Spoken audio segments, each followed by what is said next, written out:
Hey, welcome to Let's Make Miracles. I'm Alex, and I'm Jen. we're working through the Course in Miracles over the course of an entire year. Yeah. Welcome back. We're on Lesson 18. I am not alone in experiencing the effects of my seeing. Seeing. It's such a difficult word to pronounce correctly. I am not alone in experiencing the effects of my seeing.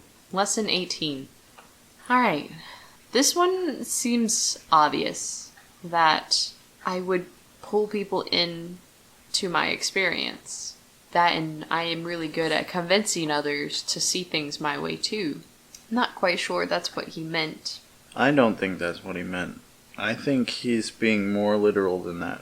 I think he means that when you're seeing something that's not really there, the fact that you're seeing it that way affects the people around you.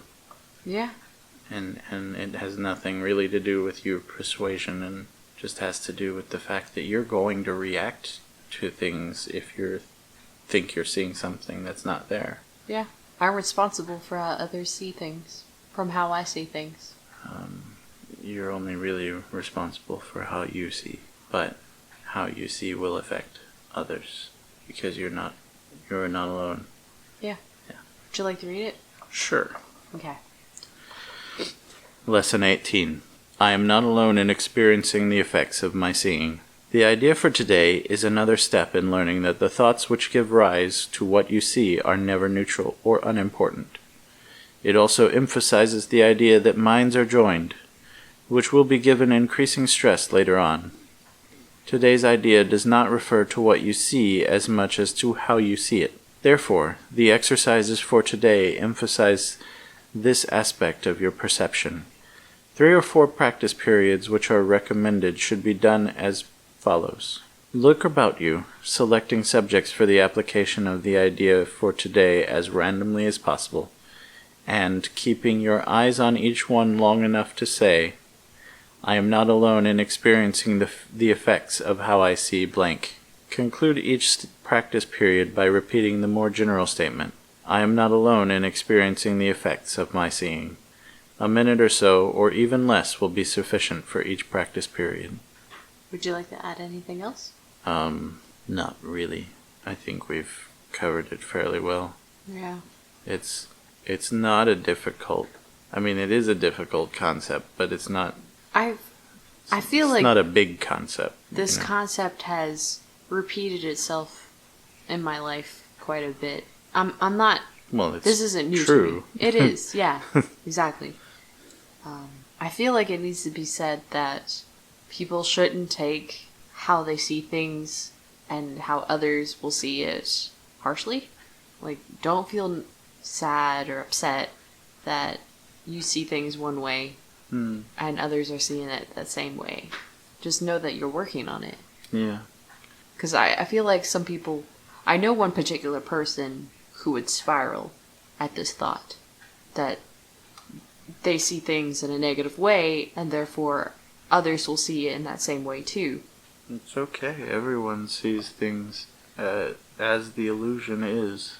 Yeah, and I just felt like I needed to share that it's okay. And that it's really... I feel like it's really not harming. What do you mean? Well, they're also seeing it that same way too. Right. Not just because of you, but because they're acceptable to it. Right. So it's not just a on you thing; it's on them too. So there's a shared responsibility.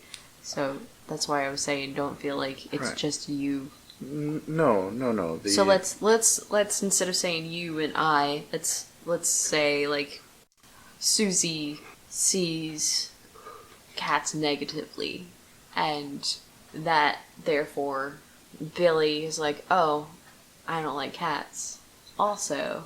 But Billy didn't like cats first. It wasn't because of what Susie felt. It's because they both reacted negatively towards cats.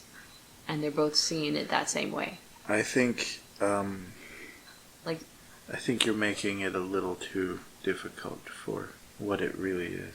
Okay. Because you're creating an illusion around you. Other people can see the illusion you're creating. That's all he's saying.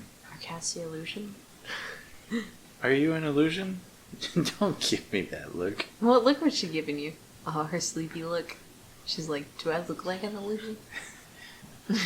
We got a calico. She's the prettiest little girl. And my experience is I am not alone in that of my seeing. Alex, too, sees a pretty little girl. Mm-hmm. And all you listeners, just imagine a really pretty kitty. Alright, we'll see you back for lesson 19. Thanks for listening. If you have any questions, feel free to contact us on our Facebook group, Let's Meet Miracles, or on our Instagram pages at Zenfully Ever After and Heart Lotus Guru. If you could give us a review in iTunes or Stitcher or wherever you listen to podcasts, that would really help us be more visible to more people. Thanks.